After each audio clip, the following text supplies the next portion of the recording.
الحمدللہ والصلاة والسلام علی رسول اللہ وعلی آلہ وصحبہ ومن والاه فاعوذ باللہ السمیع العلیم من الشیطان الرجیم بسم اللہ الرحمن الرحیم فمن زحزح عن النار وادخل الجنة فقد فاز وما الحیاة الدنیا الا متاع الغرور۔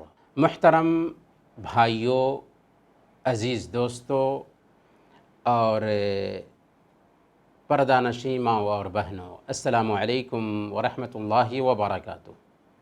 اس آن لائن مجلس میں ہم آپ تمام بھائیوں اور بہنوں تک اپنا نیک جذبہ پہنچانا چاہیں گے کہ ہمیں آپ سب سے اللہ کے لیے محبت ہے، اور اس محبت کے طفیل ہم اللہ تعالیٰ سے دعا کرتے ہیں کہ الہ العالمین تو ہم سب کے مسائل حل فرما دے، ہمارے آل و اولاد کی حفاظت فرما، اور ہم سب کو کل قیامت کے دن اپنے عرش کا سایہ نصیب فرما، جس دن تیرے سایہ کے علاوہ کوئی اور سایہ نہ ہوگا۔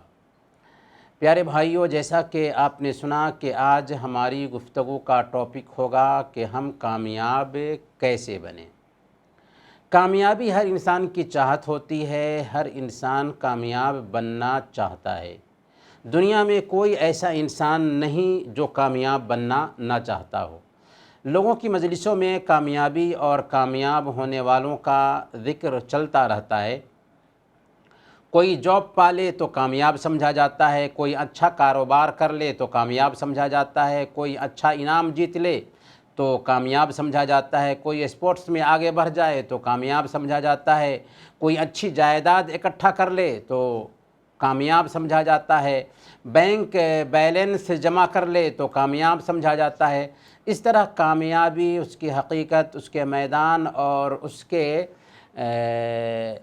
اسباب کے حوالے سے آپس میں گفتگویں ہوتی رہتی ہیں، لیکن اصل کامیابی کی فکر ہمارے ذہن سے اوجھل ہوتی ہے۔ اصل کامیابی کی طرف ہمارا ذہن نہیں جاتا۔ اصل کامیابی کیا ہے؟ اصل کامیابی دنیا کی کامیابی نہیں، بلکہ اصل کامیابی آخرت کی کامیابی ہے۔ اصل کامیابی یہ ہے کہ جب ہم اپنے رب سے ملاقات کریں تو کامیاب ہو سکیں۔ اصل کامیابی یہ ہے کہ ہم اللہ کے عذاب سے بچ سکیں۔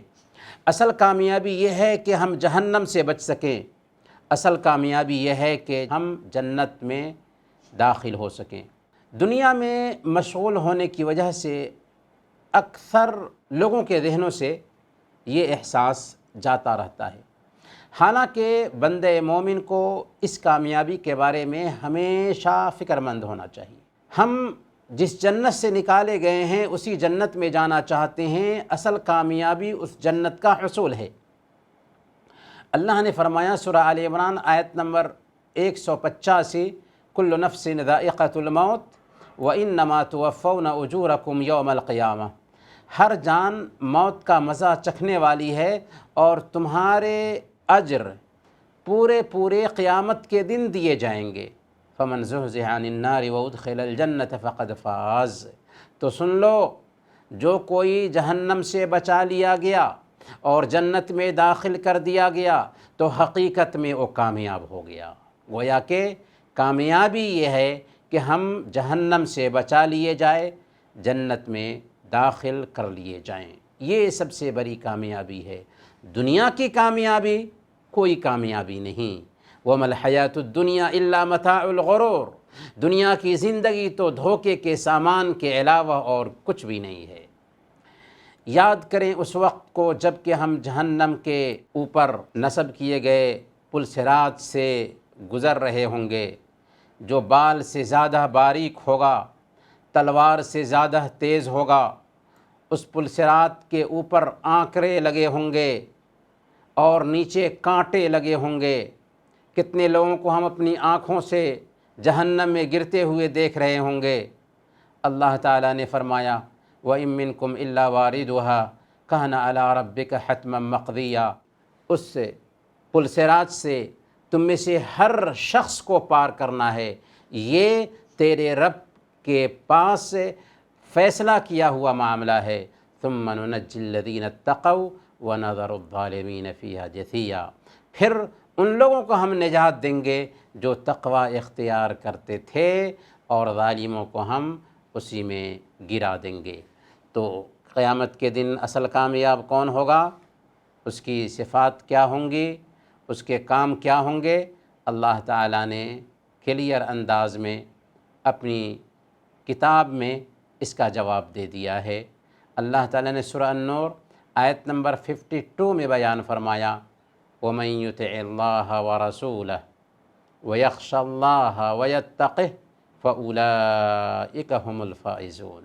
جو اللہ کی اطاعت کرے، اس کے رسول کی اطاعت کرے، اللہ سے ڈرتا رہے، تقوی اختیار کرے، تو ایسے ہی لوگ کامیاب ہیں۔ اس آیت کریمہ میں اللہ رب العالمین نے کامیاب ہونے والوں کے 4 صفات کا ذکر کیا ہے۔ پہلے نمبر پر اللہ کی اطاعت، دوسرے نمبر پر نبی اکرم صلی اللہ علیہ وسلم کی اطاعت، تیسرے نمبر پر اللہ کی خشیت، اس کے سامنے کھڑے ہونے کا ڈر، اور چوتھے نمبر پر اللہ کا تقوی۔ یہ 4 صفات ہیں، اگر ہمارے اندر پائے جاتے ہیں تو ہم کامیاب ہیں۔ ان ھذا لہو الفوز العظیم، یہ ہے بڑی کامیابی، یہ ہے اصل کامیابی۔ لمثل ھذا فلیعمل العاملون، لہذا عمل کرنے والوں کو اس کامیابی کے لیے عمل کرنا چاہیے، اصل کامیابی یہ ہے۔ تو میرے بھائیوں اور دوستو، ہم کامیاب ہونا چاہتے ہیں تو سب سے پہلے اللہ کی اطاعت کریں۔ اللہ کی اطاعت کیسے ممکن ہے، کیسے ہم اللہ کی اطاعت کر پائیں گے؟ تو سب سے پہلے نمبر پر اللہ کی نعمتوں پہ غور کریں۔ ہم سر سے پیر تک اللہ کی نعمتوں میں ڈوبے ہوئے ہیں۔ ہر انسان اپنے احسان کرنے والے کا غلام بن جاتا ہے۔ ہمارا منعم حقیقی کون ہے؟ ہم پر سب سے بڑھ کر احسان کرنے والا کون ہے؟ ہمارا رب ہے، جس نے ہم کو معمولی پانی کے ایک قطرہ سے پیدا کیا، اتنا اچھا روپ ریکھا دیا، زمین دی جس پر ہم چلتے ہیں، آسمان بنایا، سورج اور چاند بنایا، بارش برسائی، زمین سے اناج نکالا جسے ہم کھاتے ہیں، ہوا اور پانی دیا جس سے ہم فائدہ اٹھاتے ہیں، یہ سب کے سب فری میں دیا۔ ہمارا رب ہم سے چاہتا کیا ہے؟ وَمَا خَلَقْتُ الْجِنَّ وَالْإِنسَ إِلَّا لِيَعْبُدُونَ۔ رب کی بندگی ہمارے رب کا مقصود ہے۔ لہذا جب ہم اللہ تعالیٰ کی نعمتوں پر غور کریں گے، پھر اس کی عظمت پر غور کریں گے کہ ساری کائنات کو وہ چلا رہا ہے، ساری کائنات کی وہ تدبیر کر رہا ہے، ہر مخلوق سے وہ آگاہ ہے۔ وَمَا تَسْقُطُ مِن وَرَقَةٍ إِلَّا يَعْلَمُهَا، ایک پتے بھی گرتے ہیں اس کو بھی وہ جانتا ہے، سمندر میں ایک چھوٹی سی چھوٹی مچھلی کو بھی وہ رودی پہنچا رہا ہے۔ اس بات پر بھی غور کریں گے کہ اللہ تعالیٰ کی رحمت اور اس کے کرم کے ہم ہر وقت محتاج ہیں۔ ایک سیکنڈ کے لیے بھی اس سے ہم لاپرواہ نہیں ہو سکتے۔ اللہ کی رحمت پر غور کریں کہ وہ ہمیں نوازنے کے لیے ہر دن رات کے تیسرے پہر سمائے دنیا پر بغیر ناغہ کے اترتا ہے، اپنی شان کے مطابق اور پکارتا ہے کوئی مانگنے والا کہ ہم اس کو دیں، ہے کوئی دعا کرنے والا کہ اس کی دعا قبول کریں، ہے کوئی اپنے گناہوں کی معافی چاہنے والا کہ ہم اس کے گناہوں کو معاف فرما دیں۔ اس کا کرم تو یہ ہے کہ وہ رات میں ہاتھ پھیلاتا ہے کہ دن میں گناہ کرنے والا توبہ کر لے، دن میں ہاتھ پھیلاتا ہے کہ رات میں گناہ کرنے والا توبہ کر لے۔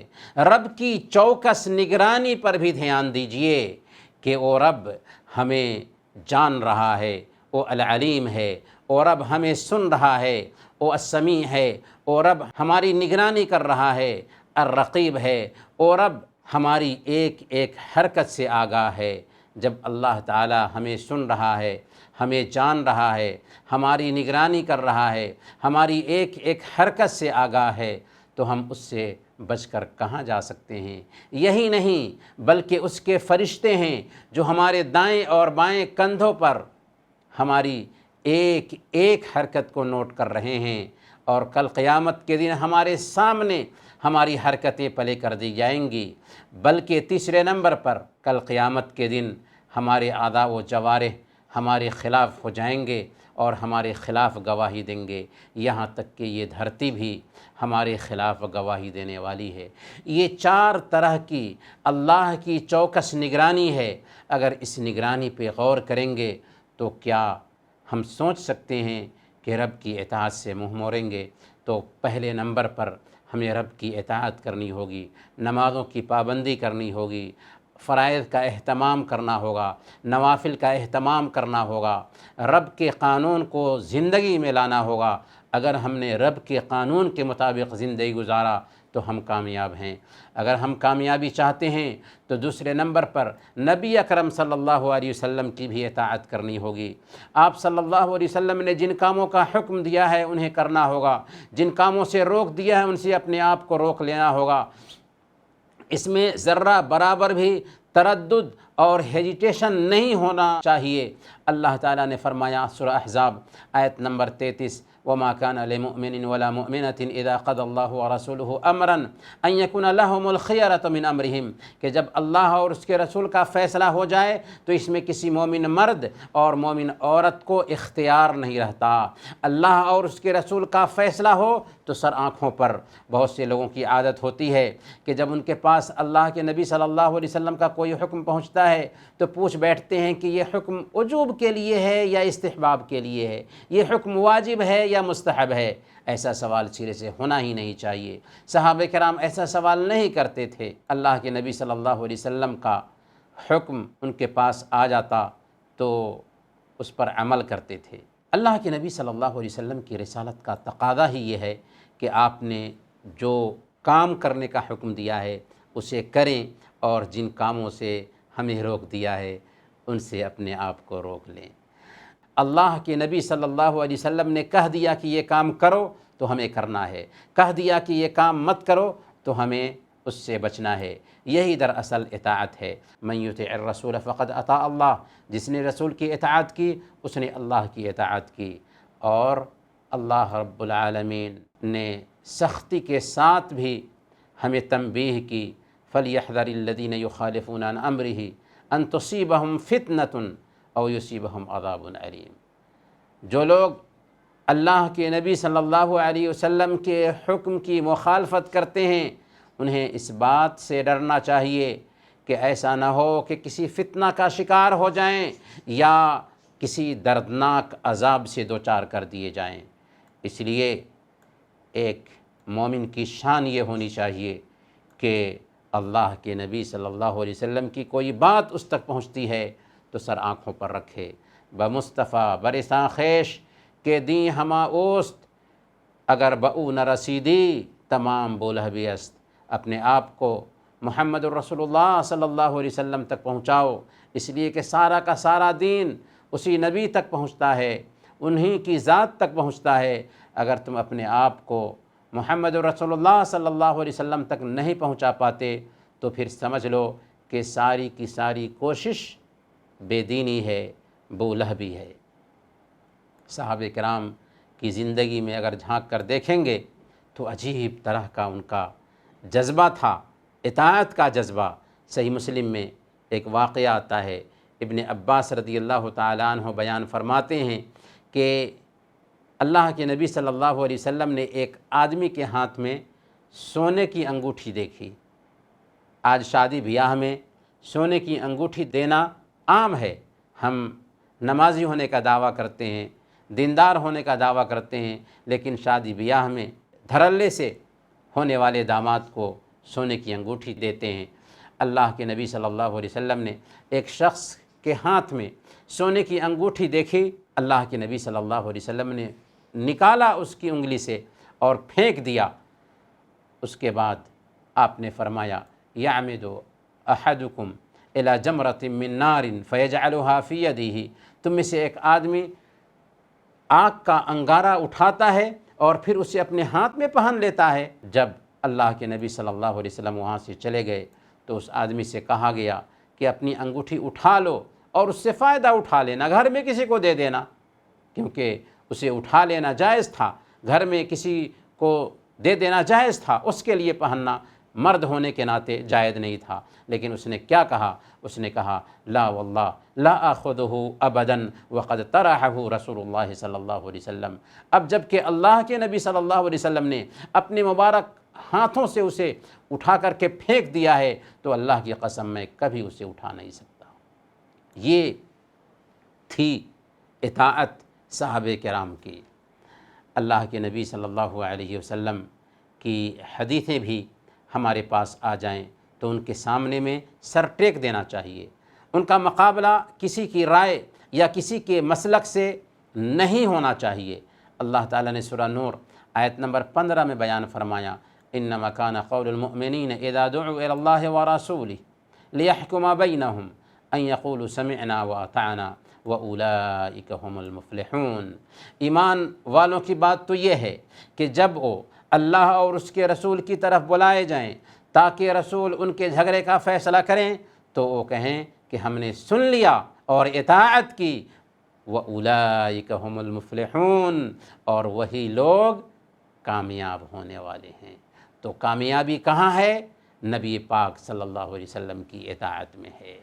اگر نبی پاک صلی اللہ علیہ وسلم کی اطاعت نہیں ہوتی ہے تو سخت وعید بھی آئی ہے فَلَا وَرَبِّكَ لَا يُؤْمِنُونَ حَتَّى يُحَكِّمُوكَ فِي مَا شَجَرَ بَيْنَهُمْ ثُمَّ لَا يَجِدُوا فِي أَنفُسِهِمْ حَرَجًا مِّمَّا قَضَيْتَ وَيُسَلِّمُوا تَسْلِيمًا، کہ قسم ہے تیرے رب کی، یہ مومن ہو ہی نہیں سکتے جب تک کہ آپس کے تمام اختلافات میں آپ کو فیصل نہ تصور کر لیں، آپ کو حاکم نہ مان لیں، پھر آپ جو فیصلہ کریں اس میں اپنے دل کے اندر کسی طرح کی تنگی محسوس نہ کریں اور خوشی خوشی اسے قبول نہ کر لیں۔ اسی طریقے سے اگر ہم کامیاب ہونا چاہتے ہیں تو ہمیں چاہیے کہ تقوی اختیار کریں۔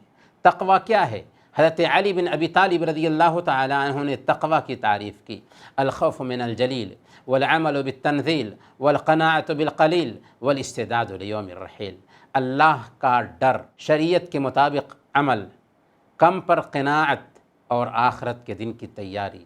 دل میں اللہ کا ڈر پیدا ہو جائے، ہر وقت اللہ کی نگرانی کا احساس ہو، اللہ کا ڈر ہو، شریعت کے مطابق عمل کرنے لگیں، اللہ تعالیٰ نے جتنا دیا ہے اس سے خود کو راضی کر لیں، قناعت پسند بن جائیں اور آخرت کے دن کی تیاری میں لگے رہیں تو ہمارے اندر تقوی آ گیا۔ اس کا فائدہ کیا ہے؟ وَمَن يَتَّقِ اللَّهَ يَجْعَل لَّهُ مَخْرَجًا وَيَرْزُقْهُ مِنْ حَيْثُ لَا يَحْتَسِبُ۔